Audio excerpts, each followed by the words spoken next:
Greetings again. My name is David Streggy, once again. But some people call me Wolfman.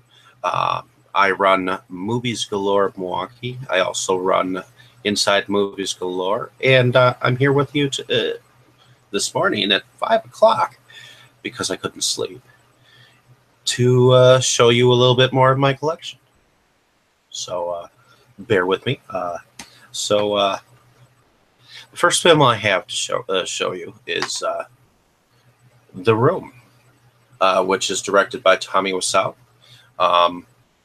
Evidently, it was claimed as being the Citizen Kane of bad films. Now, a couple of weeks ago on Inside Movies Galore, we talked about it, and on the air, I actually picked it up on Amazon.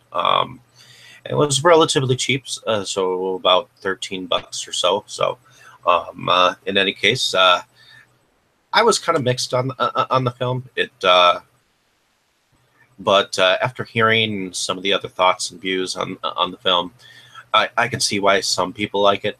It's a relatively horrible film, but since Tommy Wiseau grew up on many different films and ideas, he interpreted that into his film, and it's sort of been relatively growing as a cult classic. So there it is, The Room, which should be interesting since James Franco's the Disaster Artist will be coming out fairly soon. So The Room once again. Next on the list, we have Fang Boner, which is sold by Rock Bottom Videos. It was directed by Nathan Rumler, and it stars Brian Papandrea. It's from a film called Chubbies, which I have not seen, nor do I have. But turns out one of my friends, Tito Johnson, is actually in this film with his wife. So, and it's also got one of the stars of Sex Babes from Outer Space, so which he did later. It is definitely a funny film. I recently seen it, so it was, and I actually thought this was a hell of a lot funnier than Sex Babes from Outer Space. But in any case, there it is, Fang Boner. Basically, meet Dick and Susie. They're a couple of sluts. When Dick becomes infected with an unknown virus and in turn infects Susie, they soon discover that they have a newfound taste for blood. The only problem with this new mutation is that they only seem to be able to suck the blood out of their victims' crotches. Someone or something has taken notice of them and is out to stop them at all costs. There we have it. It's Fang Boner. I'm going to be writing a review for it soon on my Movies Galore Milwaukee site, so definitely check that out. I'm on Facebook and Twitter, so for sure, definitely check that out. I put money towards this campaign, and I'm actually helping further this director in his newest feature. But I got Killer Camp Out by Brad Twigg, which is kind of like Friday the 13th meets like Sleepaway Camp, because all these kids are going to this camp, and they want to go get rehabilitated for whatever fucked up shit that they end up being on, and the therapist or camp guide ends up being like part of the cannibal family that is going to be going around and killing them. So in any case, I got the film signed. I believe I've got a of the movie, which was able to be signed as well. So it's definitely a cool limited edition poster. Oh, definitely very cool. And I love that I've been able to be a part of this director's life as well, because he's put me at least in my name in at least 3 to 4 films in the back in the special thanks section. So I have a relatively decent working relationship with him as well. So definitely check out Killer Camp Out if you can. So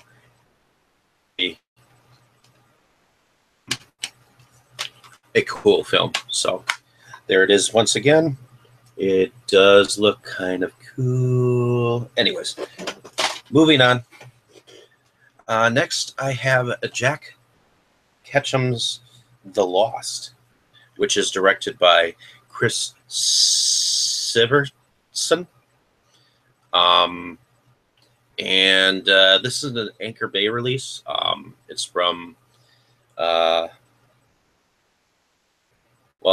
I'm not exactly sure of the year, but it was originally a book. So I haven't seen it yet, but it definitely looks cool. So definitely check this out if you get a chance. That is a must for me. Planet of the Apes series. Well, there's a producer that I know, and his name is David Stirling, and I've been on his show some times, and I was able to pick up all 3 of his ape films that he basically what he did is he recovered them with some very cool covers. This is Revolt, the Empire of the Apes, which is the sequel to Empire of the Apes. Look at those covers, and the back of that. Look at those, and this right here is the Lost. Supposedly, it was a totally lost film. So I love the cover. I'm hoping on getting some posters from these films because these look fantastic. He really did a good marketing job on these. And he's a very cool guy to talk to. And I hope that I can actually have him on Inside Movies Galore sometime soon. So definitely, if you can, contact David Stirling. I believe he still has copies of these. I'm sure he can work out some kind of a deal with you. In any case, that would be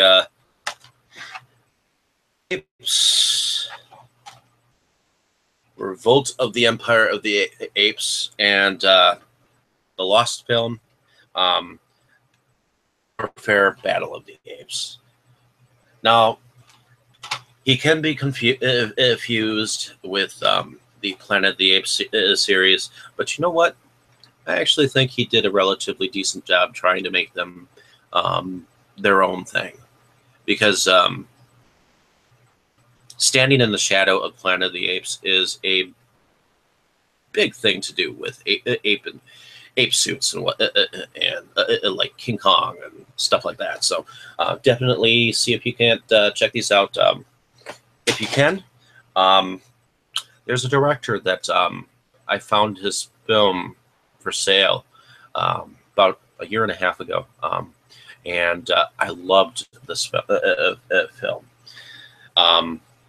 The name of it and the name of the director. The name of the director is Darren Wood, and recently I just had him on the podcast, and then I had a great time. We talked about John Carpenter's The Thing, and I talked to him about his how he did with his productions, and the first film that got me into to him was Badass Monster Killer, which is kind of like if you took like Undercover Brother and mixed it with H.P. Lovecraft writings, and it's kind of cool. So, and this is actually the limited edition cover. It just recently came out on Amazon with a totally different cover, and I love this cover better. So definitely check it out if you can. It's definitely worthwhile. This is called Planet of the Vampire Women. This is actually their second feature. it's basically about a group of people who end up being on like a casino spaceship, and I think a clan of vampire women end up ruining the party, and take a few of their friends off. My, I mean, I liked it, but there were definitely way too many characters to be in the film. But I still love the set design, and I still love the story.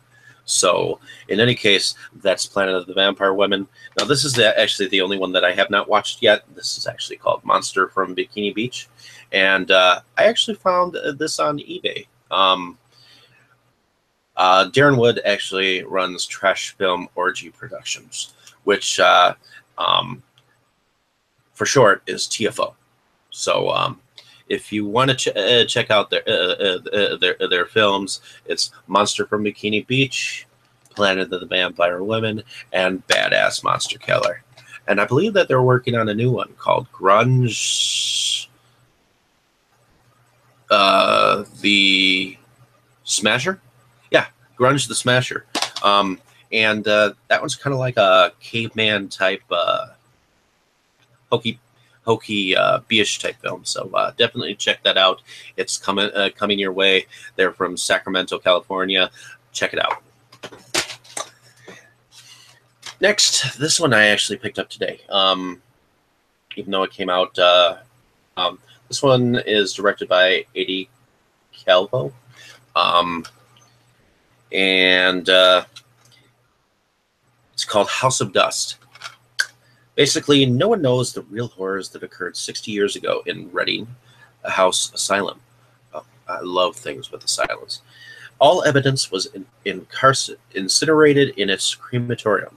But when a group of medical students break into the shuttered hospital, they literally stir up the ashes of the damned. For the mentally unstable new girl on campus, in Bar Labby of MTV's Underemployed, it will force her to the edge of sanity. For those who accidentally ingested the cremains of an infamous serial killer, their nightmare of madness and murder has just begun.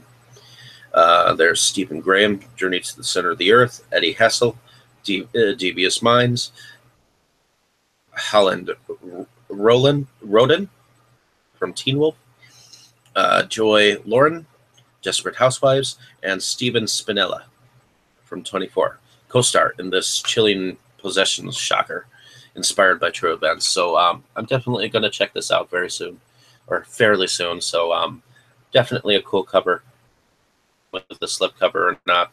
And I don't even understand that why people are starting to sell those things. Come on, they're just slipcovers.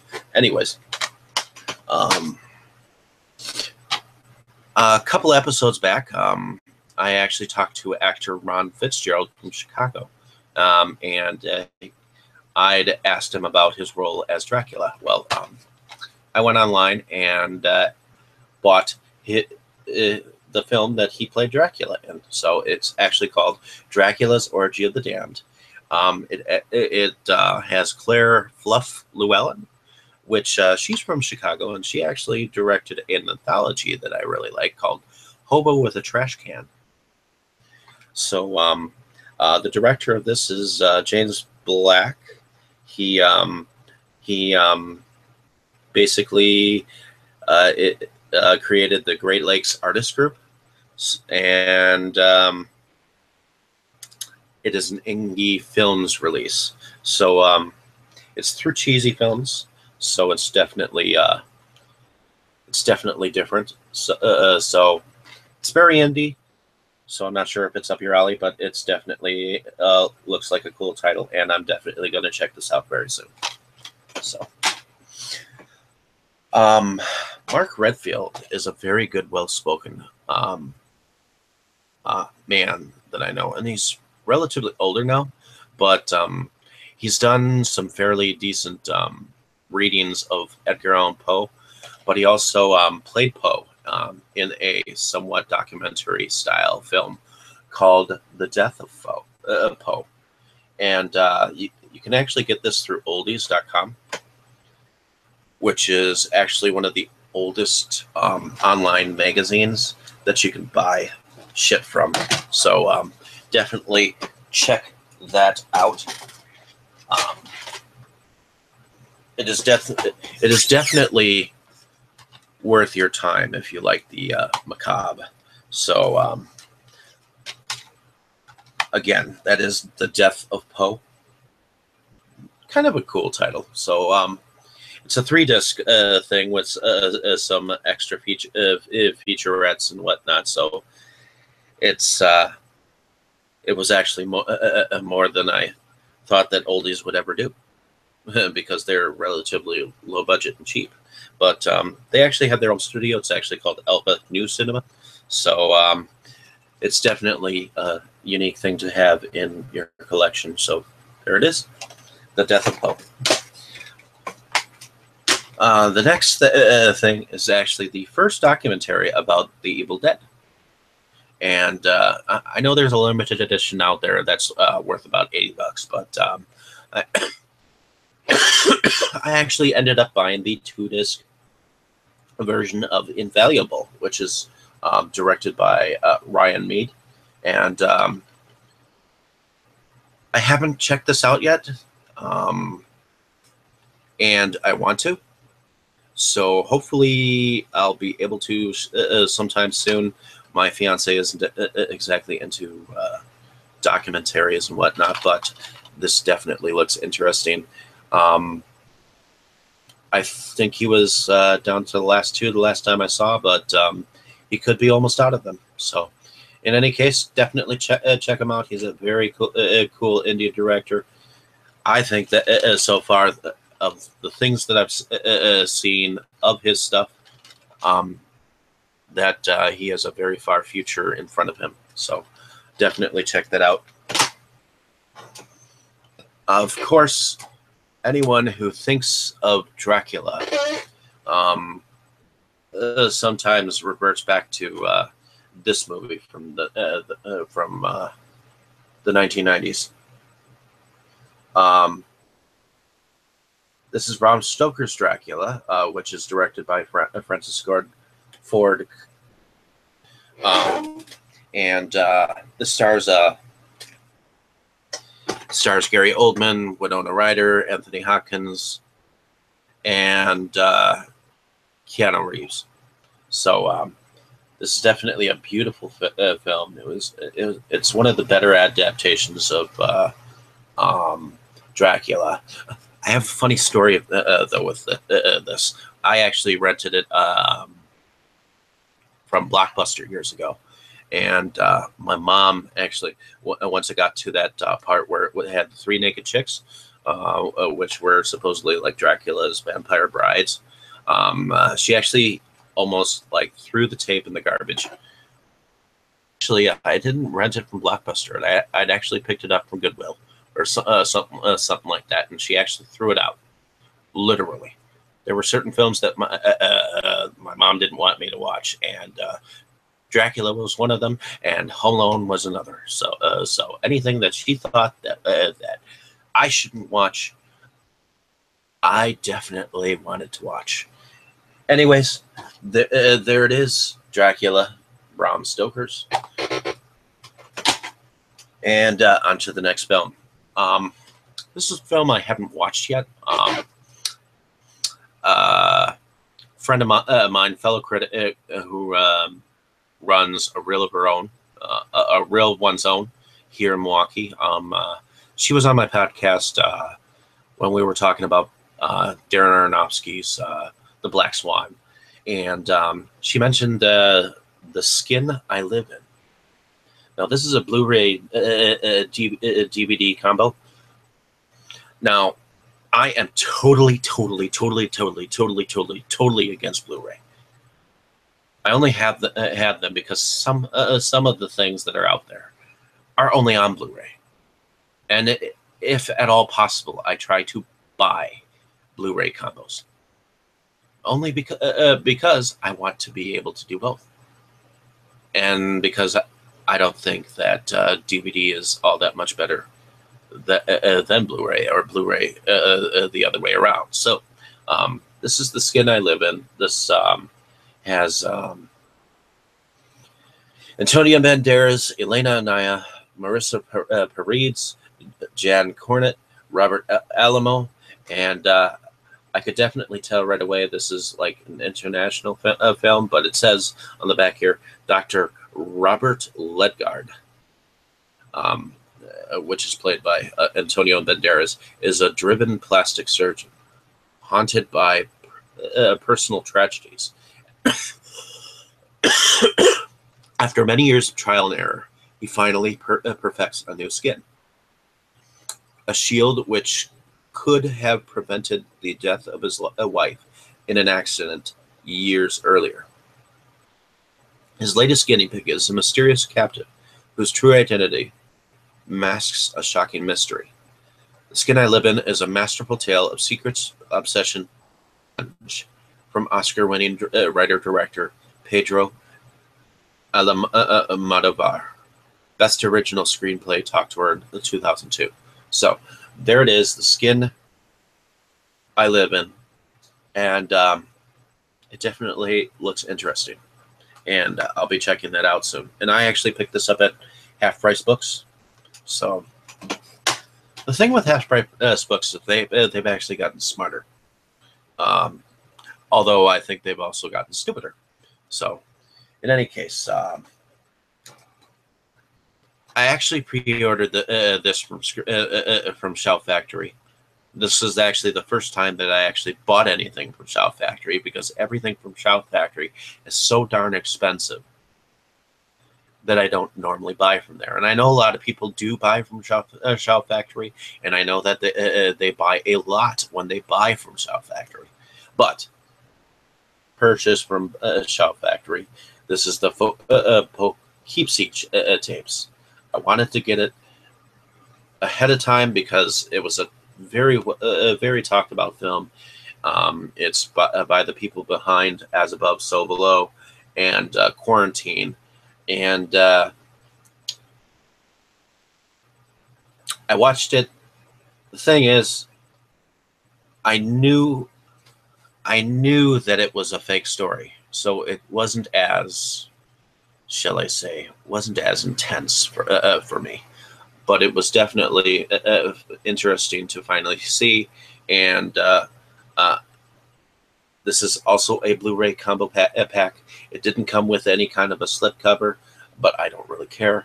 So it's got like some interviews with the director, which probably oh, and this is actually the first release ever, and everyone else has always had a bootleg of it.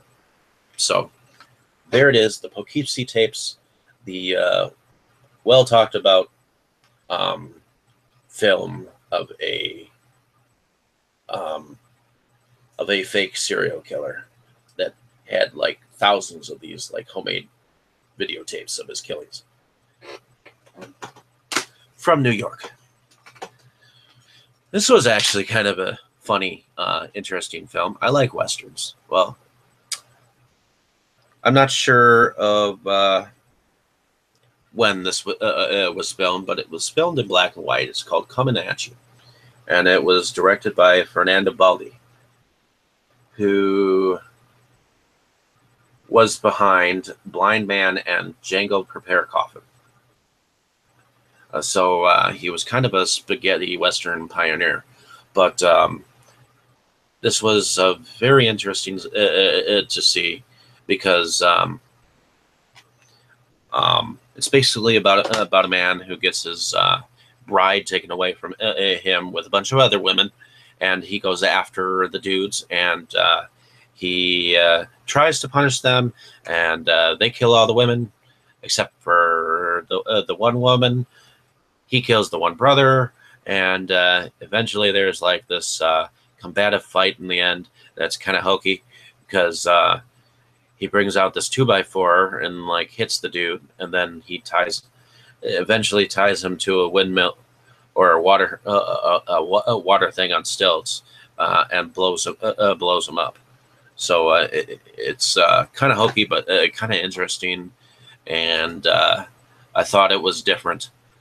And I think this is was presented in 2D, but I think that it is also in 3D, which would have been interesting to see. And so there it is, coming at you. I don't know the year as of yet, but I'm sure eventually I'll figure it out. So definitely a cool title with MVD visuals. So there's Coming At You. And I actually picked that up at Half Price Books as well the last time I was there. This is another pickup from Half Price Books. This is from Full Moon Pictures. And it was originally evidently called Test Tube Teens from the year 2000, which I think because it is directed by Ellen Cabot, that is probably a pseudonym for David Decata. But anyways, this is Virgin Hunters. This is a sci-fi sex romp of some sort. So, raised in a future world where super corporation has brought out the government and sex has been banned, two lust-lorn guys, Naldo and Vin, travel back through time to find that they have been missing what they have been missing. Luckily for the handsome hunks, they land in a boarding school, bursting with babes, eager to teach them a lesson or two. Relentlessly pursued by a Lex 500 cyborg sent back by the corporation to stop them, the time travelers must somehow turn the tables on the beautiful but cold-hearted schoolmarm Camila Suarez, Morgan Fairchild, who is determined to become the totalitarian ruler of the sexless future state. Naldo and Vin enlist the help of Professor Dorn, Ian Abercrombie, to seduce the frigid Ms. Suarez in a desperate attempt to warm her heart and to consequently alter the future. When Dorn falls, our heroes overcome and reprogram the Lex 500 and transform it from a device of destruction to a machine of love. Can the Lex win over Suarez by becoming her love toy and bring sexual pleasure back to the future? Now, there are actually two others of these out there, so I don't know whether I'll get them or not. But this definitely sounds like it could be fun. So, in any case, there it is, Virgin Hunters, directed by Ellen Cabot, which could be Test Tube Teens from the year 2000, starring Morgan Fairchild. And that was also another pickup from Half Price Books. Here's another pickup from Half Price Books that I had picked up. It's called Last House on the Beach. It's from Severin Films, but it's directed by Franco Prosperi. It's an exploitation film from 1978. As European producers race to top the deviant extremes of 1972's The Last House on the Left, only one movie dared to combine the genres of psycho thriller with the unholy depravity of nunsploitation. Ray Lovelock of Let Sleeping Corpses Lie fame stars as the leader of a gang of brutal bank robbers who invade an isolated seaside villa, only to discover 5 teenage schoolgirls, their nun teacher, Florinda Boken, of Flavia the Heretic, and a nightmare of sexual assault and horrific revenge. Laura Tutter, Nightmare City, and Sherry Buchanan of What Have They Done to Your Daughters co-star in this rarely seen slice of 70s Euro sleaze, also known as Le Settima Donna, now presented uncut and uncensored for the first time ever in America. So there it is, Last House on the Beach. Definitely looks sexy. Now I'm gonna do the last one that I got from Half Price Books. It's called Sex and Fury. It is one of the wildest and most violent, just plain entertaining Japanese sexploitation motion pictures from the 1970s. It is from 1973. It was directed by Norifumi Suzuki. It stars the smoldering young pinky violence actress Riko Ike, veteran of Girl Boss, also known as Sukiban film series, as Oko, a gambler and pickpocket in Meiji era Tokyo. After sheltering a fleeing anarchist, Oko, or Osho, encounters three villains responsible for her father's murder and runs about various Yakuza who want her dead.